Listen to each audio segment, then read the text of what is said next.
Assalamualaikum warahmatullahi wabarakatuh. Perkenalkan, nama saya Raisya Adisti Firdaus dengan NIM 06081282227052 dari kelas Indralaya A, mahasiswa semester 4 Program Studi Pendidikan Matematika Fakultas Keguruan dan Ilmu Pendidikan Universitas Sriwijaya. Pada kesempatan kali ini saya akan menjelaskan materi tentang diagonalisasi untuk memenuhi proyek akhir mata kuliah aljabar linier.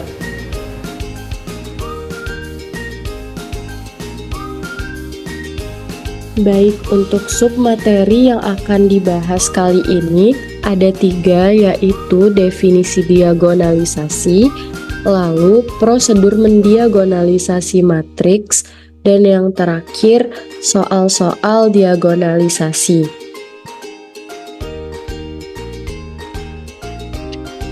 Diagonalisasi matriks merupakan sebuah prosedur untuk mengubah matriks persegi A menjadi matriks diagonal D dengan memanfaatkan matriks non-singular P, yang mana matriks non-singular P adalah matriks yang determinannya tidak sama dengan 0. Lalu, diagonalisasi matriks ini dapat digunakan ketika menghitung pangkat dari sebuah matriks, terlebih jika pangkatnya lumayan besar sehingga sulit jika dihitung secara manual. Khususnya ketika ada soal yang mengharuskan kita untuk menghitung pangkat sebuah matriks yang besar seperti contohnya 3.000, 4.000, atau bahkan lebih, itu tidak memungkinkan kita untuk menghitung secara manual. Maka digunakanlah diagonalisasi matriks. Berikutnya ada definisi. Definisi 1, jika A dan B adalah matriks persegi, maka B dikatakan sama dengan A jika terdapat matriks P yang dapat dibalik sehingga B sama dengan P inverse AP. Jadi, jika matriks A dikatakan sama atau serupa dengan matriks B, begitu juga matriks B dikatakan sama atau serupa dengan matriks A, yang mana ketika kedua matriks ini sama, maka mereka saling membagi kesamaan sifat atau mereka mempunyai sifat yang sama. Lalu di definisi 2, isinya itu suatu matriks persegi A dikatakan dapat didiagonalisasi jika matriks tersebut sama dengan suatu diagonal matriks, yaitu jika terdapat matriks P yang dapat dibalik sehingga P inverse AP adalah diagonalnya. Di dalam hal ini, matriks P dikatakan mendiagonalisasi A. Jadi, ketika matriks persegi A didiagonalisasikan, maka hasilnya akan menjadi matriks diagonal, yang mana matriks diagonal ini merupakan matriks yang entry-entry selain diagonalnya itu 0. Lalu P inverse AP sebagai diagonalnya. Dalam proses ini, P dikatakan mendiagonalisasi matriks A. Selanjutnya ini ada teorema. Teorema 5.2.1, jika A adalah matriks n kali n, maka pernyataan-pernyataan berikut ini ekuivalen. Yang pertama, A dapat didiagonalisasi, dan yang kedua, A memiliki n vektor eigen bebas linier.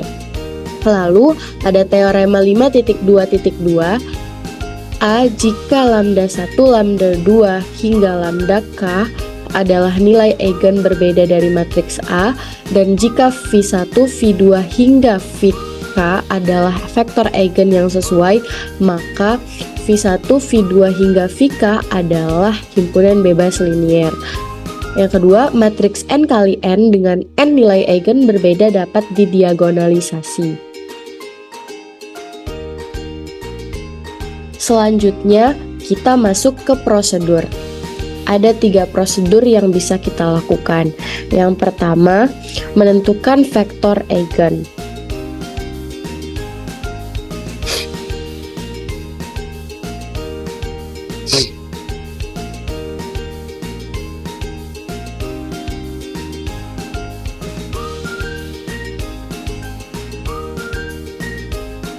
Selanjutnya, masuk ke prosedur.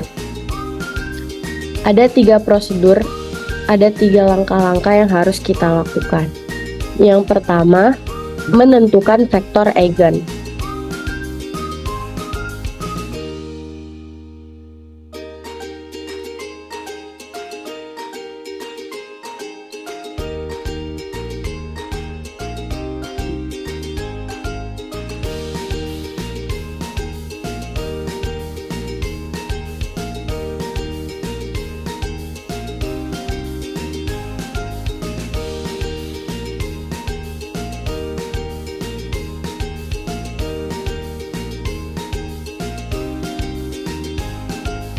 Selanjutnya, masuk ke prosedur.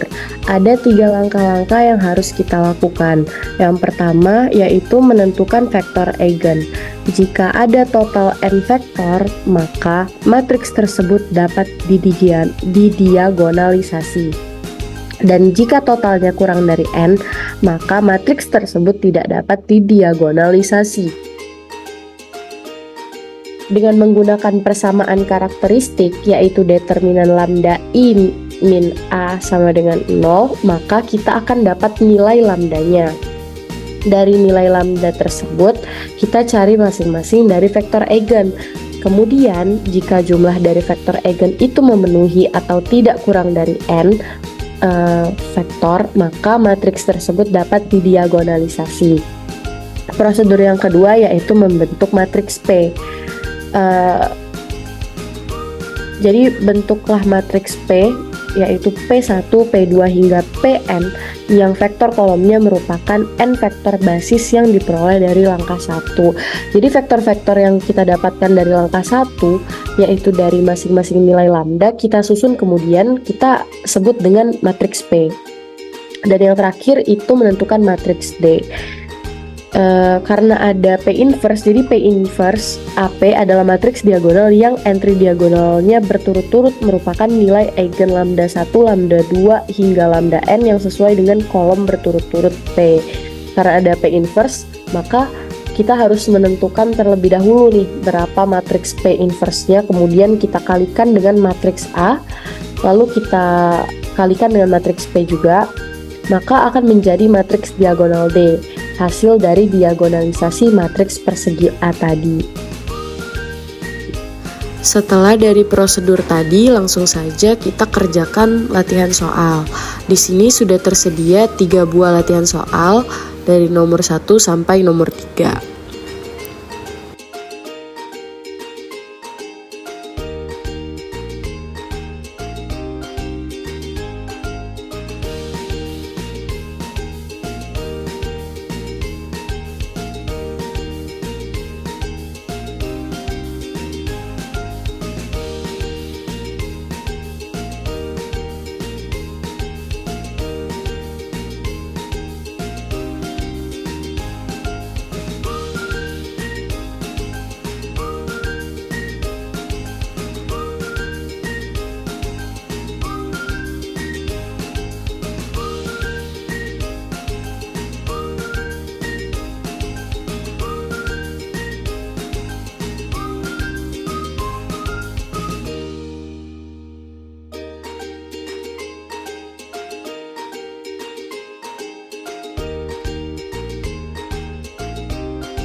Itulah tadi penjelasan materi tentang diagonalisasi dari saya. Mohon maaf atas segala kekurangan. Saya ucapkan terima kasih atas perhatiannya. Wassalamualaikum warahmatullahi wabarakatuh.